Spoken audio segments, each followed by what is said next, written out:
নমস্কার, বাংলা সেরা গল্পে সবাইকে জানাই স্বাগত। শুরু করছি আজকের গল্প। আজ পড়ে শোনাব সাহিত্যিক রমাপদ চৌধুরীর লেখা গল্প ফিরে আসা। তাহলে শুনতে থাকো।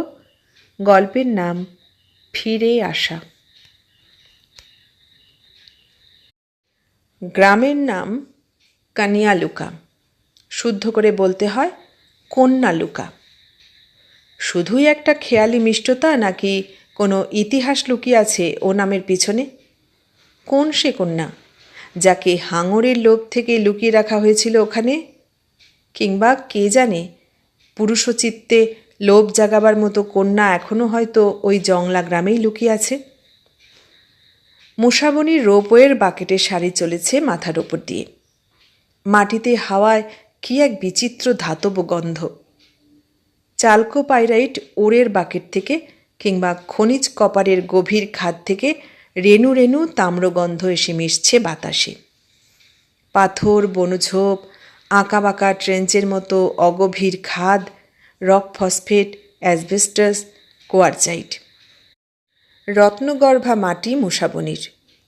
মাটি কিংবা সাদা আর সবুজাভ কয়ানাইটের পাথুরে ওর। ওদিকে জাদুগোড়ায় ইউরেনিয়াম মাইন্স। ড্রিলিংয়ের আওয়াজ আসছে সেখান থেকে। তীব্র শীতের বিকেলে আমরা চার বিবেকবান ভদ্র সন্তান বেওয়ারিশ লম্পট হয়ে উঠতে চাইছিলাম। নবাবী গেস্ট হাউসের আরামের দেওয়াল যেন আমাদের টুঁটি চেপে ধরতে চাইছিল। হাটের সেই উন্মত্ত যৌবনের শরীরী অরণ্যতার মধ্যে আমরা মুক্তি চাইছিলাম। কোথায় বাড়ি রে তোর? অবিনাশ জিজ্ঞেস করল মেয়েটাকে। কালো চকচকে মুখটা পরিচ্ছন্ন দাঁতের হাসি ছিটিয়ে বলেছিল, কানিয়ালুকা গো, ওই সুরগি পাহাড়ের লিচে। কানিয়ালুকার নামটা তখনও আমাদের কানের পাশে গুনগুন করছে। কিন্তু জিওলজিস্ট সুনন্দর পাশে পাশে ঘুরছে ছোট্টু প্রধান। কেউ কেউ বলে ছোট্টু মিয়া। বেঁটে খাটো গোলগাল চেহারার লোকটা হঠাৎ মিয়া হলো কেন বলা দুষ্কর। সুনন্দর পিছনে যেন আঠার মতো লেগে আছে প্রথম দিন থেকে, ঠিক গেস্ট হাউসের বিনয়ী খানসামা মঈনুদ্দিনের মতো। সুনন্দ নালার মতো সরু সরু খাদের এক এক টুকরো ওর তুলে ধরছে চোখের সামনে। বলছে, এই লেয়ারটা বুঝলি বরেন, কায়ানাইটের। এই যে সবুজ সবুজ পাথর। কিংবা একটা কালো মাটির ঢেলা তুলে বলছে, এই সোনালি সোনালি ফাইবার। এই হলো কপার পাইরাইট, তামা তামা। অবিনাশ বিরক্ত হয়ে বলল, ধুর তোর, কোনটা অ্যাসবেস্টাস কোনটা কোয়ারজাইট জেনে আমার কি হবে? চিনাই তো আসল বাবু। ছোট্টু প্রধান দাঁত বের করে হেসে উঠে বলল। তারপর ধীরে ধীরে সুনন্দকে বলল, একটা মাটি ইজারা করে দিন হুজুর, বাস ছোট্টু আপনার গোলাম। অবিনাশ ক্ষেপে উঠেছিল। সে বলল, তার চেয়ে একটা ভালো সাঁওতাল মেয়ে চিনিয়ে দাও না বাবা, আমরা তোমার গোলাম হয়ে যাব। সুনন্দ ভুরু কোঁচকাল। জিওলজিস্ট সুনন্দর এখানে অন্য চেহারা, অন্য খাতির। এক মুঠো হলুদ হলুদ মাটি তুলে ও বলে দিতে পারে কত % রক ফসফেট আছে কিংবা আছে কি না। তাই সুনন্দ অপ্রতিভ হলো না ছোট্টু মিয়া।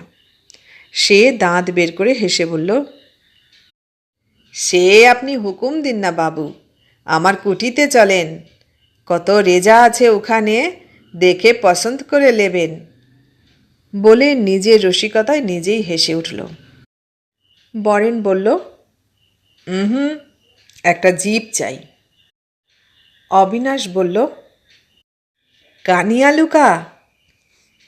পরের দিন বিকেলেই একটা জিপ এসে হাজির। ছোটু মিয়া বলেছিল, পারি হুজুর, সব পারি। লোকটা বোধহয় সত্যি সত্যি সব পারে।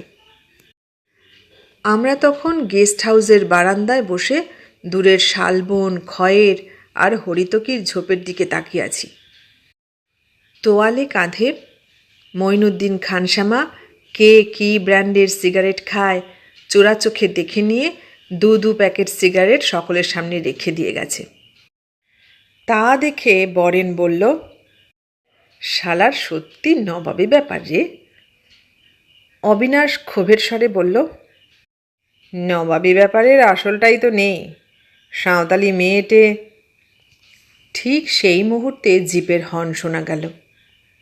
অবিনাশ লাফিয়ে উঠে বলল, কানিয়ালুকা। মন চঞ্চল হয়ে উঠল আমাদের সকলেরই।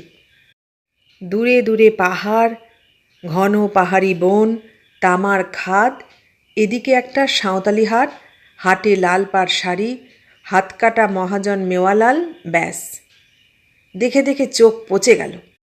পরিত্যক্ত রাখা মাইন্স এলাকায় ঝোপঝাড় জঙ্গলের মাঝে মাঝে এক একটা শ্যাওলা ধরা নিঃসঙ্গ পাঁচিল, নয়তো মাটিতে মিশে যাওয়া কোনো অট্টালিকার ধ্বংসাবশেষ।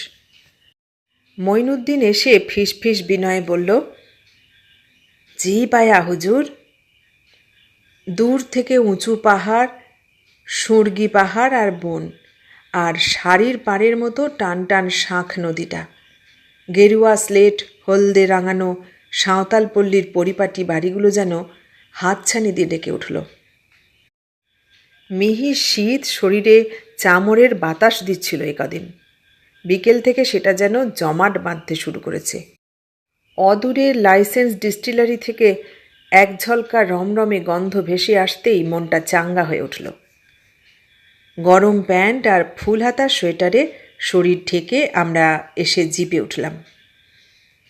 পশ্চিমে লাল আকাশটা তখন ক্রমে ক্রমে মাটির উপর ঝুলে পড়ছে। ড্রাইভারকে নামিয়ে দিয়ে অবিনাশ স্টিয়ারিংয়ে বসল। কয়েকটা হাট ফেরতা সাঁওতাল মেয়ে সাদা ফটফট শাড়ির মধ্যে সেলুট ছবি হয়ে গিয়ে ছমছম হাসি ছিটিয়ে চলে গেল। কিন্তু অবিনাশ স্টার্ট দিতেই মঈনুদ্দিন ছুটে এলো, পিছন থেকে লাফিয়ে উঠে বসল। আপকা ধান্দে মে মুঝে ছোড়কে। ওর সেবা থেকে পরিত্রাণ পাবার যেন উপায় নেই।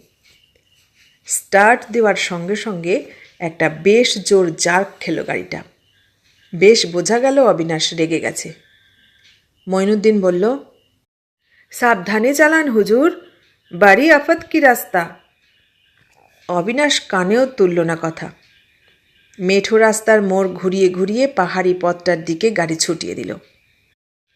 অন্ধকার নেমে আসছে ক্রমে ক্রমে। অন্ধকার, শীতের রাতের অন্ধকার আরেকটু জমাট হতেই পূর্ণিমার বিশাল লাল হলুদের চাঁদটা কোন ফাঁকে হঠাৎ ছোট হয়ে গেল, রূপো হয়ে গেল, এতক্ষণ নজরে পড়েনি।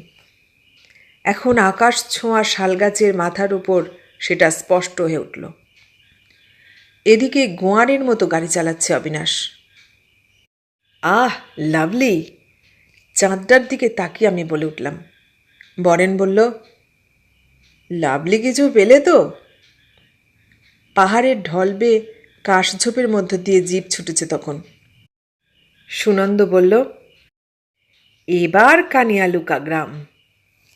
কানিয়ালুকা? স্টিয়ারিংয়ে বসে অবিনাশ বলে উঠল। কিন্তু কি শান্ত, স্তব্ধ, নির্জন গ্রাম। মানুষ আছে বলে মনেই হয় না, যেন একটা বোবাদের গ্রাম। দুপাশে ঝোপঝাড়, মাঝখানের সরু ধুলো রাস্তাটা যেন গ্রামটাকে দুভাগ করে দিয়েছে। নির্জীব পড়ে আছে। মাটির দেয়ালে চাঁদের আলো পড়েছে। মাঠে, ক্ষেতে, ঝিঙের ক্ষেত, চালের ওপর কুমড়ো আর শিম উঠেছে লতিয়ে। ধুলোয় ঢাকা ডুবে যাচ্ছে, পিছনে ধুলো উঠছে। গ্রামটা মরে গেছে নাকি? আমি প্রশ্ন করলাম। মঈনুদ্দিন হাসল।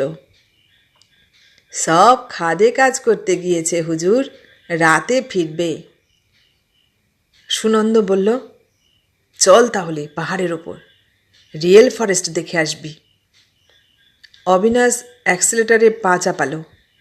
গোঁ গোঁ আওয়াজ করে জিপ গতি বাড়ালো, আর সঙ্গে সঙ্গে একটা ছাগলের চিৎকার শোনা গেল। শালার ছাগল চাপা দিয়েছি রে, অবিনাশ ব্রেক কষে বলে উঠল। ছাগল! যেন কিছুই হয়নি এমন করে বরেন হেসে উঠল, কিন্তু মঈনুদ্দিনকে মুহূর্তে বড় চঞ্চল দেখালো। ওর চোখে মুখে গলার স্বরে আতঙ্ক। পালান হুজুর, পালান! অবিনাশ স্পিড বাড়িয়ে দিল। আমরা শুধু বুঝতে পারলাম না এত আতঙ্কের কি থাকতে পারে, কিন্তু মঈনুদ্দিনের নড়ে চড়ে বসায় তার গলার স্বরে এমন কিছু ছিল যা আমাদের ভয় ধরিয়ে দিল। আমরা ফিরে তাকিয়ে দেখলাম, না, কেউ ছুটে আসছে না, কেউ চিৎকার করছে না। অনেকখানি এসে তবে আমরা নিশ্চিন্তে হাসাহাসি করলাম। বরেন বলল, ধরা পড়লে ঠ্যাঙাতো নাকি রে? মঈনুদ্দিন চুপচাপ গম্ভীর। ও ধীরে ধীরে বলল, এদিকে ফিরবেন না হুজুর। মঈনুদ্দিন বলল, ওদিক দিয়ে নামলে শাঁখ নদী, এখন পানি বহুত কম, ওদিক দিয়ে রাস্তা আছে। রাস্তা আছে? জিপ চালাতে চালাতে অবিনাশ আশ্বস্ত হলো, কিন্তু আমরা আশ্বস্ত বোধ করতে পারলাম না। কেবলই মনে হলো সরকি বল্লম টাঙি নিয়ে যেন সাঁওতাল পল্লীটা ধাওয়া করে আসছে। পাহাড়ের উপর উঠে ঘোরানো সিঁড়ির মতো আঁকাবাঁকা রাস্তা বেয়ে বুনো ফুলের গন্ধ, দৈত্যের মতো ছায়া ছায়া জংলা গাছ, লতা ঝোপ, চিংকিচাক চিংকিচাক পাখির ডাক আর ভামের কান্না ছাপিয়ে মরা ছাগলটার ঠিকরে বেরিয়ে আসা চোখ দুটো আতঙ্ক জাগালো থেকে থেকে। চিংকিচাক চিংকিচাক আর একটা ডাক শুনলাম। সেই নিঃশব্দতার মধ্যে ওই রহস্যজনক শব্দটায় শরীরে কেমন যেন একটা শিরশিরানি বয়ে যায়। বেশ খানিকটা এসে একটা ছোট্ট পাহাড়ি গ্রাম দেখে তবে আশ্বস্ত হওয়া গেল। একটা জঙ্গল চৌকি ঘিরে কয়েকটা মাটির ঘর। লম্ফ হাতে একটা সাঁওতাল মেয়ে একটা ঘর থেকে অন্য ঘরে গেল। সুনন্দ একটা চিমটি কাটল। মঈনুদ্দিন চুপচাপ বসেছিল। বলল, মায়ের রাস্তা নদীর দিকে গেছে। অবিনাশের হয়তো থামার ইচ্ছে ছিল, কিন্তু থামতে পারল না। শুধু বলল, ধুত, মিছিমিছি আশা। মঈনুদ্দিন হঠাৎ দার্শনিক হয়ে উঠল নাকি? ধীরে ধীরে বলল, জিন্দেগি মে কুছ ভি বেফায়দা নেহি হোতা হুজুর। জীবনে কিছুই নাকি অকারণ নয়। নয়ই তো। এই শীতের সুন্দর রাতটা, এই নিঃশব্দ আতঙ্কের ঘন বনের পথ, এই চাঁদ কি আর কখনো দেখেছি? দেখার তখনও বোধহয় বাকি ছিল। আমরা সকলেই তখন নিশ্চিন্ত। দূরে পাহাড়ের ঢল থেকে নামতে নামতে নদীর ওপরের বালি দেখতে পাচ্ছি।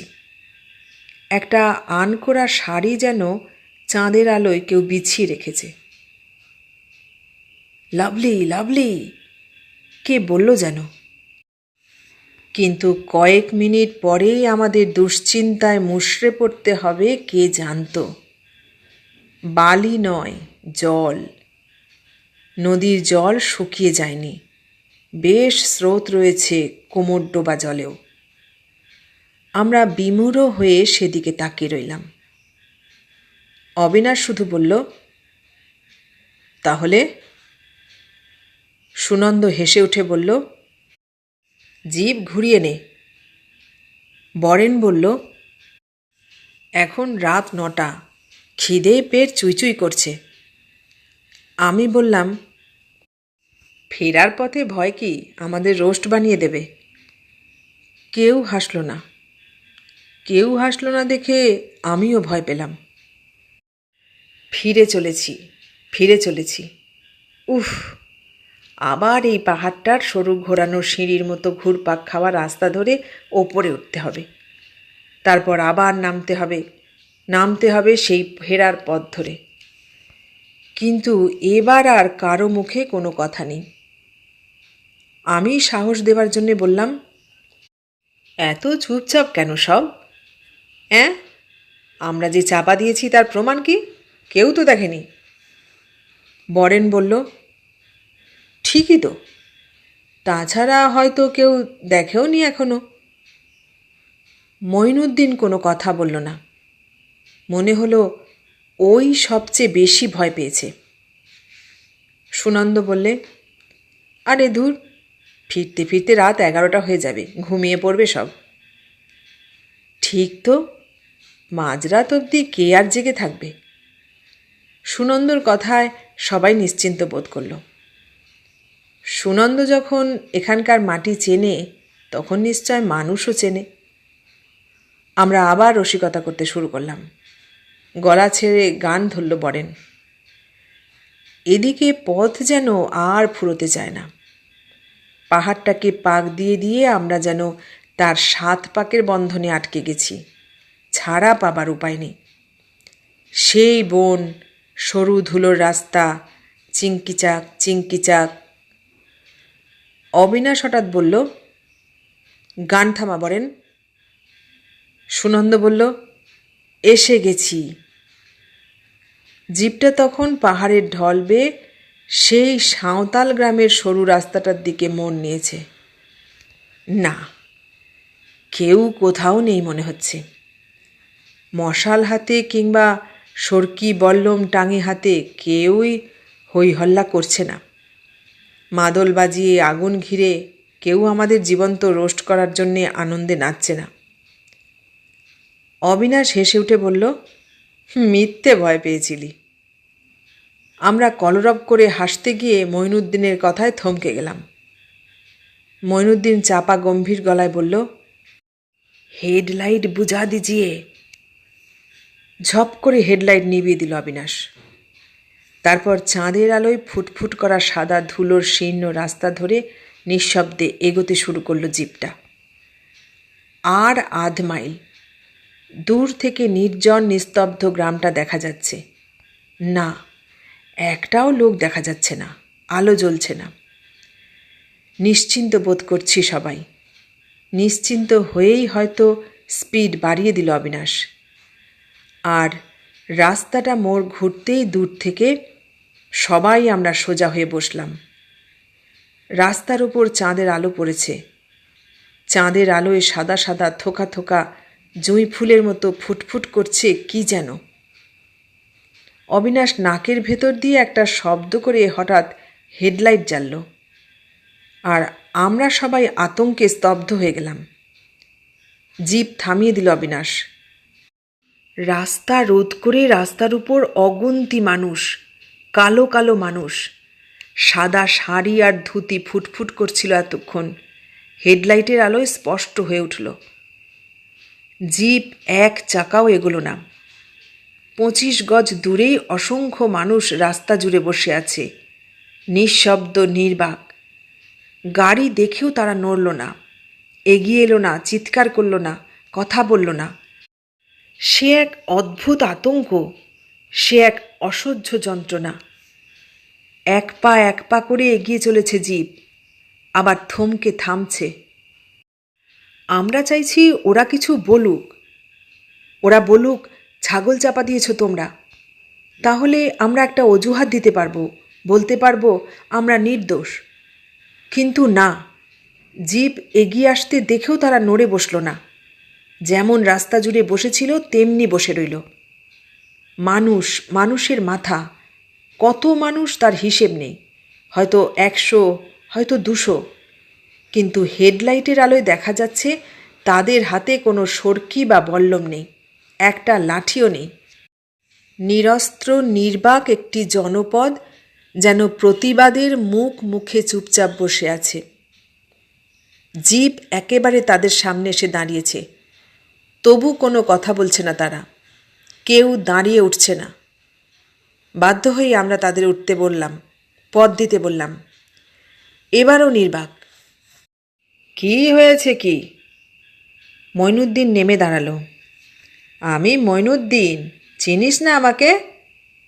কোনো জবাব নেই। ভয়ে ঘাম দিচ্ছে সারা শরীর। সারা রাত কি এখানেই কাটাতে হবে নাকি?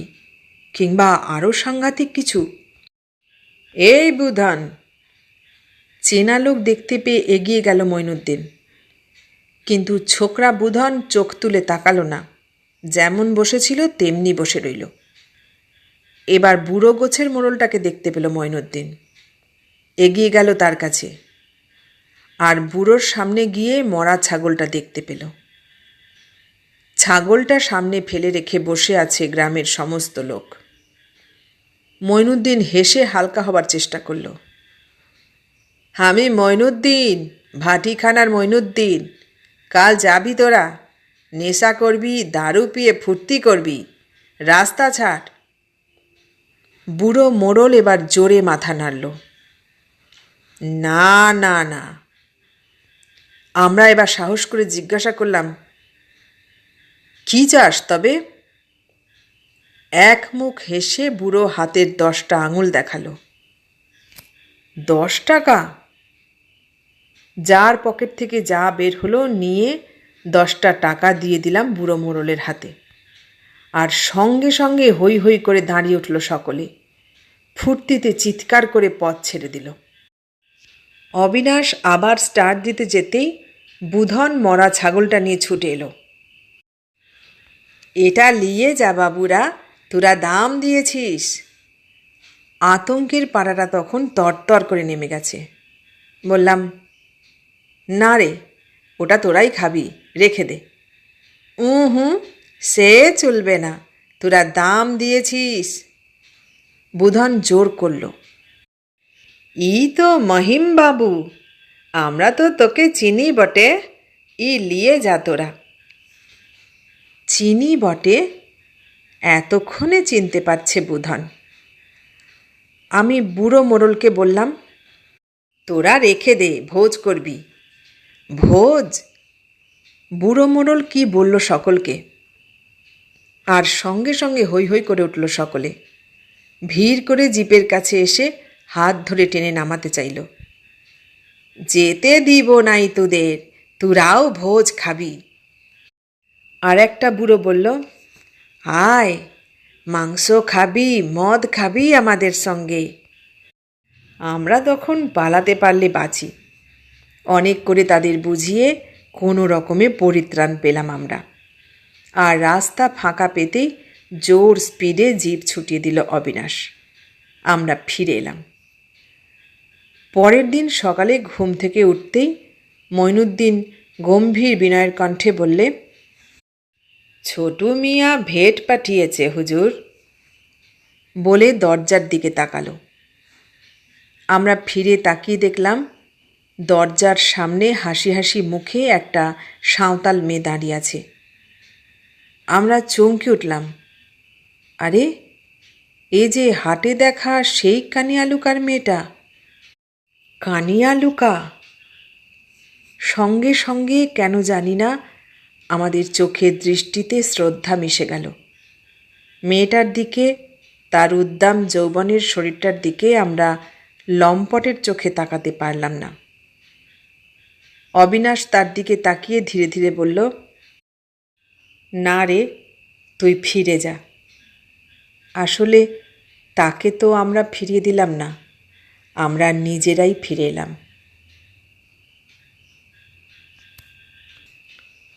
এতক্ষণ শুনলে রমাপদ চৌধুরীর লেখা গল্প ফিরে আসা। কেমন লাগলো গল্পটা? ভালো লাগলে লাইক, কমেন্ট, শেয়ার করো। আর নতুন বন্ধু হলে সাবস্ক্রাইব করার অনুরোধ রইল। সবাইকে অনেক ধন্যবাদ জানিয়ে আজ এখানেই শেষ করলাম।